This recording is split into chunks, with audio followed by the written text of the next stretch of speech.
Okay, so you've made it. You navigated the wild world of offers and inspections, and now you're on the final stretch of your home buying journey. It's so exciting. Let's dive into these last few critical steps to get those keys in your hand.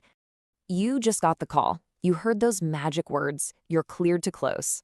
And it feels like you've crossed the finish line, right? Well, not quite. Think of it more like the starting gun for the final lap. It's a huge milestone, for sure, but it kicks off a series of really important last steps. So let's talk about what clear to close actually means. It's one of those industry terms that gets thrown around, but really understanding it is, well, it's key to what happens next. To put it simply, clear to close means the lender's underwriters, the real detail-oriented people, have officially signed off on every single piece of your financial puzzle. Your income, your assets, the home's appraisal, everything. They are officially ready to fund your loan. This right here is the moment you've been working so hard for. Now, as soon as you get that clear to close, it triggers a legally required waiting period. So I want you to think of it like a countdown clock that officially starts now. Your lender is going to send you a document called the final closing disclosure. Now, by law, you have to have this document in your hands for a minimum of 3 full days before you can actually sign the closing papers. And this isn't just a friendly suggestion, it's a federal law. It's designed to protect you, the buyer, and to give you some breathing room to review everything without feeling rushed. Okay, so you've got this super important document and the clock is ticking for 3 days. What exactly should you be looking for? What are the big things to check? You need to get really meticulous here. Compare these numbers to the loan estimate you got at the very beginning. And why is this so important?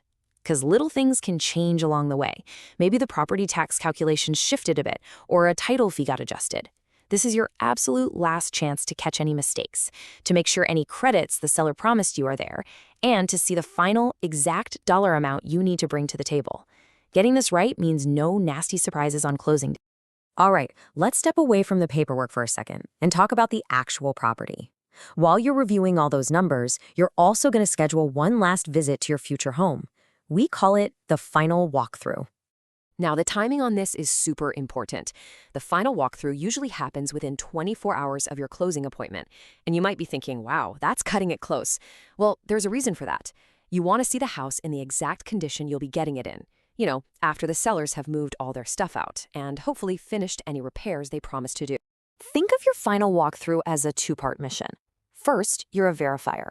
You're there to confirm that any repairs you and the seller agreed on have actually been done. Got the receipts? Great. Second, you're a detective. You're looking for any new problems that might have cropped up. You know, like a big ding in the wall for moving a couch, or worse, a sudden water leak under the sink. Okay, the documents are reviewed, the walkthrough is complete, and the big day is finally here. So what do you actually need to have ready for the closing appointment itself? The good news is, it's a very short list. First, you'll need a valid government-issued photo ID. Think driver's license or passport. Second, you need the money. The closing attorney or title company will give you the precise amount, and you'll need to pay it either through a wire transfer or with a cashier's check. I want to pause here for a second because this next point is probably the most important piece of advice I can give you. It's absolutely vital for protecting the money you've worked so hard to save. Please listen to this. Wire fraud in real estate is a huge, heartbreaking problem. Scammers are pros at creating fake emails that look exactly like they're from your agent or the attorney's office. They'll try to trick you into wiring your life savings to their account instead. You should never, ever trust wiring instructions that you get in an email without confirming them first. Here's your simple, foolproof plan to stay safe. When you get those instructions, do not reply to that email. And definitely don't call the phone number in that email. Instead, find the attorney's phone number from a source you've had from the beginning, like their business card or their official website. Call that number, get a real person on the phone, and verbally confirm every single digit of the account and routing numbers before you send one single penny. And then, after the countdown, the walkthrough, the careful wire verification, comes the moment it's all been about.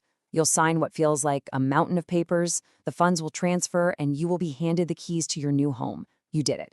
You successfully and safely crossed the finish line. So, congratulations. The hard part is over, and now all the fun begins. You are officially standing in your very own home. The only question left is, what's first on the to-do list? A fresh coat of paint in the bedroom? Unpacking the kitchen? Or maybe just ordering a pizza and celebrating on the living room floor?